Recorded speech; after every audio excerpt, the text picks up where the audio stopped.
When Northwestern is able to rack up a successful season, it starts with defense, but you also have to include the special teams. Very important for a team that's not going to outscore too many teams. We bring in Zach Peerless from Inside NU to help us track down the special teams units at Northwestern. Zach, we appreciate the breakdown. We can't forget these guys because a lot of games, period, in football come down to special teams and a game-winning kick.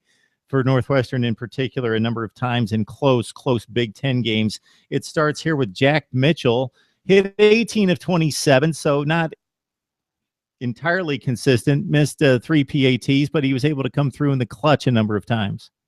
It's unbelievable watching Jack Mitchell. He's this guy that throughout his career has not been able to hit easy field goals and even extra points consistently until the fourth quarter, and then he becomes absolutely automatic. Jack Mitchell has a game winner at Notre Dame, hit the game winner this year at Penn State after missing 2 relatively short field goals and an extra point.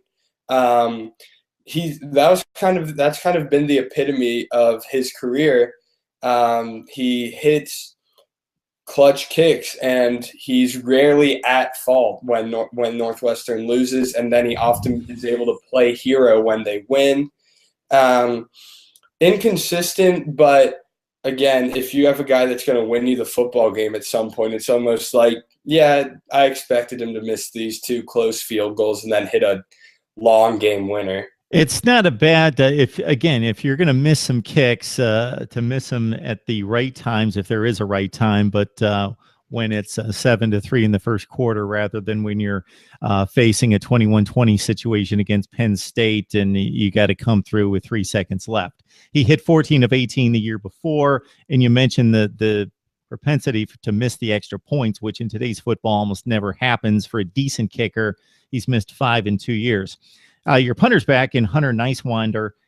The first thing that jumps out at me, Zach, and I do a lot of other shows and other conferences across the country. At Wake Forest, they have a punter who just graduated who set the all-time record for punts in a career because he was punting close to 100 times a season.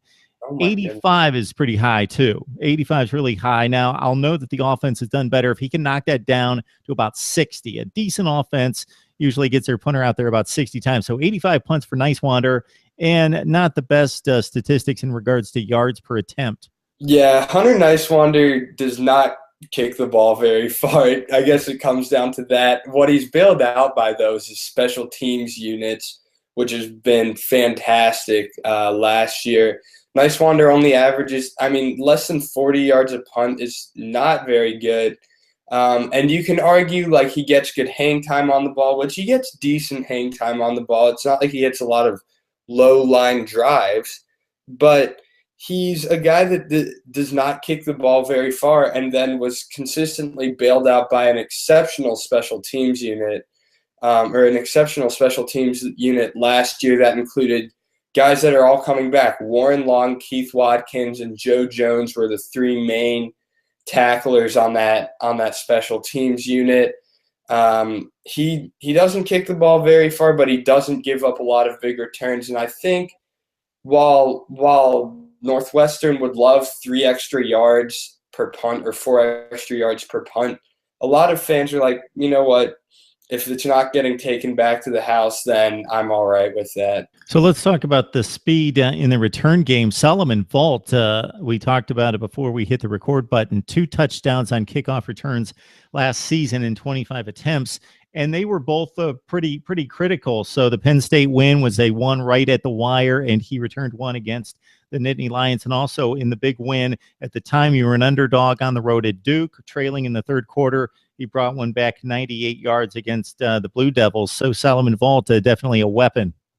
Yeah, Solomon Vault is probably going to go down. He's still got 2 years of eligibility left. He's probably going to go down as Northwestern's best ever kick returner. He's a guy with really good speed, very good vision as a former running back. They're actually moving him to wide receiver this year. But Vault is very good, pretty shifty. The blocking was very good for him last year. The big thing for him, like you mentioned, is that he was very, very timely in his returns. that Duke game, Northwestern had absolutely nothing going offensively. He brings back the opening kick of the second half to the house, and all of a sudden Northwestern's winning. Penn State as well, that's a game in which Clayton Thorson was actually hurt, and he came in, took a kick back, wound up being a hugely important kick return that gave them some breathing room, even though they wound up giving it up. Northwestern was able to run the ball because of his ability to return. He's got great vision, pretty shifty, usually at least in his 2 big returns last year. Didn't have to make a ton of guys miss, maybe made one guy miss, not one of those guys that you'll always see breaking a bunch of ankles, but really his vision and his blocking were his biggest assets last year. Northwestern generally strong in the return game and overall in special teams in 2015, and with the key components of place kicker, punter, and main return guy back for this fall, could get even better in Evanston. Zach Peerless from Inside NU breaking down special teams for the Wildcats. Thanks a lot, Zach. Yeah, thanks so much for having me.